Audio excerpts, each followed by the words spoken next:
ওয়া আলাইকুমুস সালাম ওয়া রাহমাতুল্লাহি ওয়া বারাকাতুহু। আপনার প্রশ্নটি অত্যন্ত গুরুত্বপূর্ণ, কারণ আল্লাহর চেহারা দেখা জান্নাতের সবচেয়ে বড় নেয়ামত, যা কুরআন ও সহিহ হাদিসে স্পষ্টভাবে উল্লেখ আছে। আমি ধাপে ধাপে পরিষ্কারভাবে ব্যাখ্যা করছি। ১. কুরআনে প্রমাণ। সূরা কিয়ামাহ ৭৫, ২২-২৩। সেদিন কিছু মুখমণ্ডল উজ্জ্বল হবে, তারা তাদের রবের দিকে তাকিয়ে থাকবে।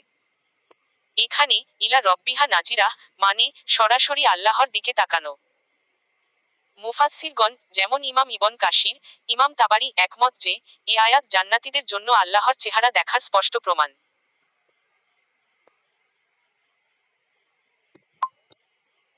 ২. সহিহ হাদিসে প্রমাণ। সহিহ মুসলিম হাদিস নং ১৮১। রাসূল বলেছেন, যখন জান্নাতীরা জান্নাতে প্রবেশ করবে, আল্লাহ বলবেন, তোমরা কি আরো কিছু চাও? তারা বলবে, হে আমাদের রব, আপনি কি আমাদের মুখমণ্ডল উজ্জ্বল করেননি? আমাদের জান্নাতে প্রবেশ করাননি, জাহান্নাম থেকে রক্ষা করেননি? তখন আল্লাহ তার পর্দা উঠিয়ে দিবেন, আর তারা তার দিকে তাকাবে। আল্লাহর দিকে তাকানোর চেয়ে তারা আর কোনো নিয়ামতকে বড় মনে করবে না।